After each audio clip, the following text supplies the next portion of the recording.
même si la vallée est sombre. Rappelle-toi que le bon berger marche toujours à tes côtés. Il ne t'abandonnera jamais.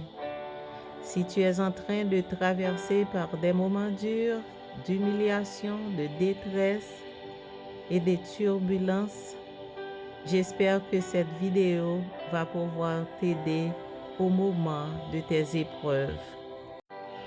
Nous choisissons 12 versets bibliques puissants et réconfortants pour fortifier et renforcer votre foi au quotidien. Verset numéro 1, Psaume 34, le verset 18. Quand les justes crient, l'Éternel entend et il les délivre de toute leur détresse. Là, David délivre un message de réconfort universel, affirmant que Dieu ne fuit pas la souffrance humaine, mais s'en approche pour offrir son soutien et son salut. Verset numéro 2.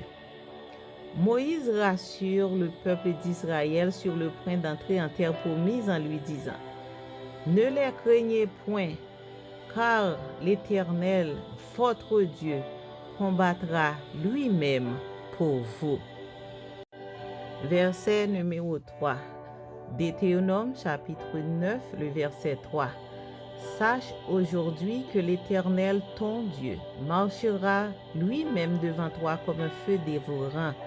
C'est lui qui les détruira, qui les humiliera devant toi, et tu les chasseras.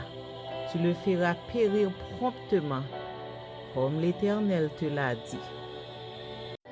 Moïse voulait rassurer les Israélites qui s'apprêtent à entrer dans le pays de Canaan. Dieu marchera devant eux comme un feu dévorant pour vaincre les nations les plus puissantes. Verset numéro 4. Proverbe 3, le verset 26. Car l'Éternel sera ton assurance et il préservera ton pied de toute embûche. Là, le roi Salomon voulait parler de la sagesse, l'humilité et la confiance totale en Dieu face aux incertitudes. Verset numéro 5, Proverbe 3, versets 5 et 6. Confie-toi en l'Éternel de tout ton cœur et ne t'appuie pas sur ta sagesse. Reconnais-le dans toutes tes voies et il aplanira ton sentier. Ce verset nous enseigne des principes fondamentaux pour nous aider à bâtir une existence guidée par la crainte de Dieu et l'intégrité plutôt que par nos propres ambitions. Numéro 6. Jean chapitre 16, le verset 33. Je vous ai dit ces choses afin que vous ayez la paix en moi. Vous aurez des tribulations dans le monde, mais prenez courage, j'ai vaincu le monde. Jésus s'adresse directement à ses disciples. Malgré cette période sombre et troublée qui annonce, Jésus leur promet une paix intérieure qui ne dépend pas des circonstances extérieures. Merci Seigneur. Numéro 7. Romains chapitre 12, le verset 12.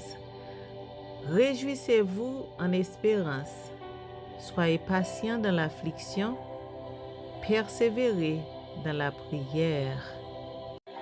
L'apôtre Paul voulait rappeler aux chrétiens que leur joie ne dépend pas de leurs circonstances terrestres, mais de la promesse du salut et du retour de Jésus-Christ.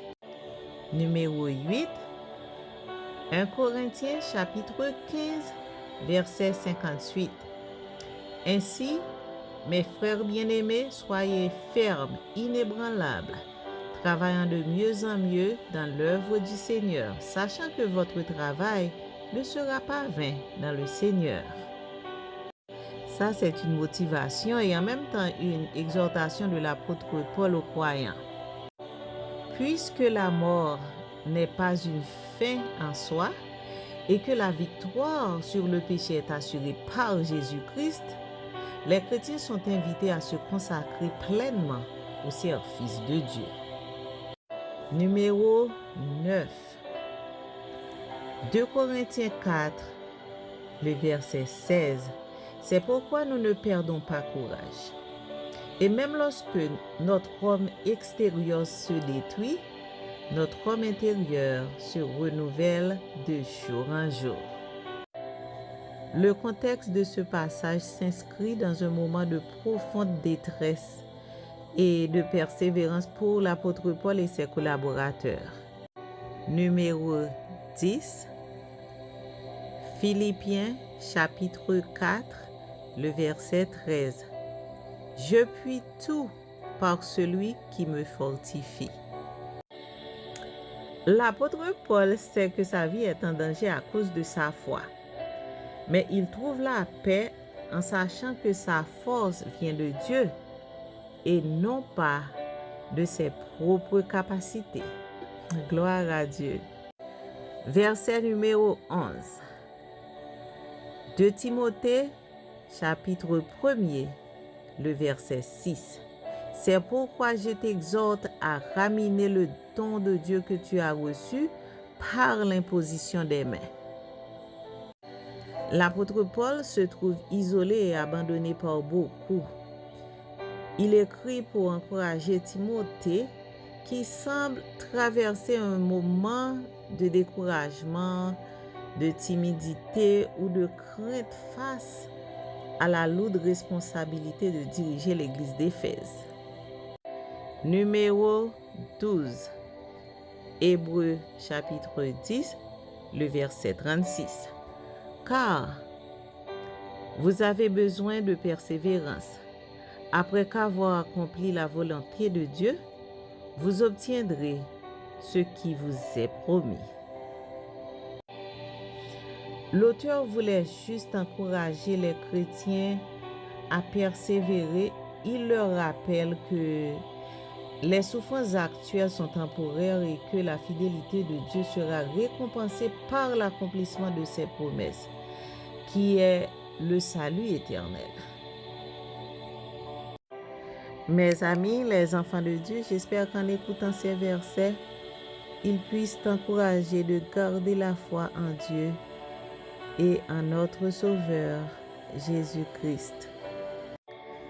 C'était avec vous, votre amie, votre sœur de toujours, Madame Rosie Oba. Que Dieu vous bénisse.